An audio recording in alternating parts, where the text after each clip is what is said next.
जय माता दी। नवरात्रि हिंदू धर्म का सबसे पावन और महत्वपूर्ण पर्व है। इसका शाब्दिक अर्थ है नव और रात्रि अर्थात 9 रात्रियां। इन 9 दिनों तक माँ दुर्गा के 9 स्वरूपों की पूजा की जाती है। लेकिन प्रश्न उठता है कि नवरात्रि क्यों मनाया जाता है। इसके पीछे गहरी पौराणिक कथाएं हैं और भी बहुत सारी कथाएं हैं जो रहस्यमयी और धार्मिक कारण बनाती है। हिंदू धर्म में माँ दुर्गा शक्ति का प्रतीक मानी जाती हैं। नवरात्रि के 9 दिनों तक साधक को आत्मशुद्धि, मन नियंत्रण और भक्ति भाव से जोड़ते हैं। यह समय साधना, उपवास, जप और भक्ति का होता है, जिससे मनुष्य अपने भीतर की नकारात्मक शक्तियों पर विजय प्राप्त कर पाता है। माँ दुर्गा और महिषासुर की कथा है कि मार्कंडे पुराण और देवी भागवत पुराण के अनुसार प्राचीन काल में महिषासुर नामक एक महादैत्य था। उसने कठोर तप करके भगवान ब्रह्मा को प्रसन्न किया और वरदान मांगा कि कोई भी देवता, असुर या पुरुष उसे न मार सके। इस वरदान से अहंकारी बनकर उसने तीनों लोकों में आतंक फैलाया।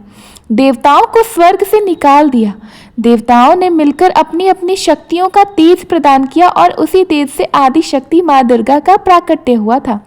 माँ दुर्गा ने 9 दिनों और 9 रातों तक महिषासुर से युद्ध किया। 10वें दिन माँ ने महिषासुर का वध किया। यही दिन विजयदशमी कहलाता है।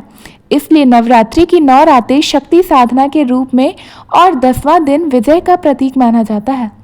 एक अन्य कथा के अनुसार श्री राम का नवरात्रि का पर्व।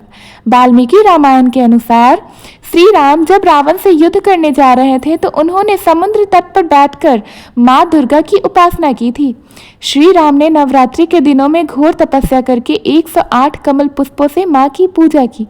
प्रसन्न होकर माँ दुर्गा ने श्री राम को विजय का आशीर्वाद दिया। दशहरे के दिन श्री राम ने रावण का वध किया। इस प्रकार नवरात्रि का संबंध राम रावण युद्ध और सत्य की असत्य पर विजय से भी जुड़ा हुआ है।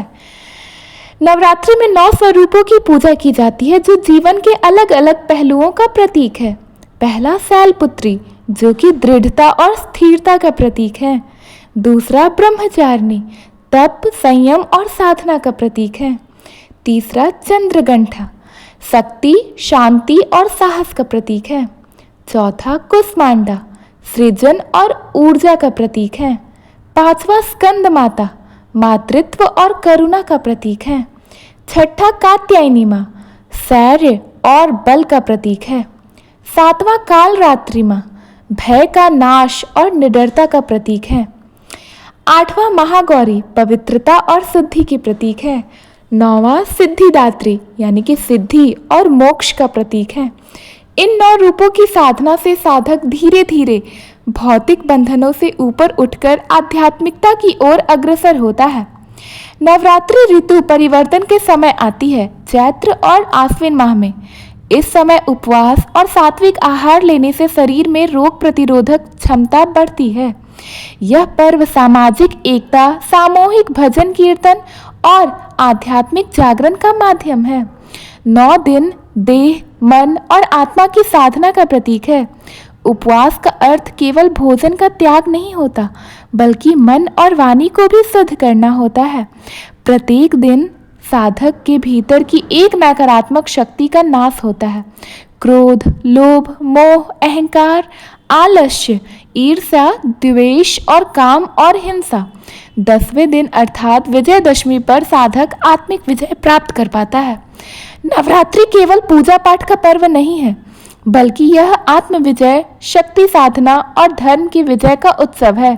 यह हमें सिखाता है कि जैसे माँ दुर्गा ने महिषासुर का वध किया और श्री राम ने रावण का, वैसे ही हमें भी अपने भीतर के नकारात्मक विचारों को नष्ट करके सत्य, प्रेम और भक्ति के मार्ग पर चलना चाहिए। नवरात्रि का सच्चा संदेश यही है कि शक्ति की आराधना कर जीवन में विजय प्राप्त करना चाहिए। धन्यवाद। अगर आपको ये कथा अच्छी लगी तो प्लीज़ हमारे वीडियो को लाइक करें, अपने फ्रेंड्स फैमिलीज के पास शेयर करें और नए हैं तो हमारे चैनल को सब्सक्राइब करना ना भूलें। हरे हरे कृष्ण, राधे राधे, जय माता दी।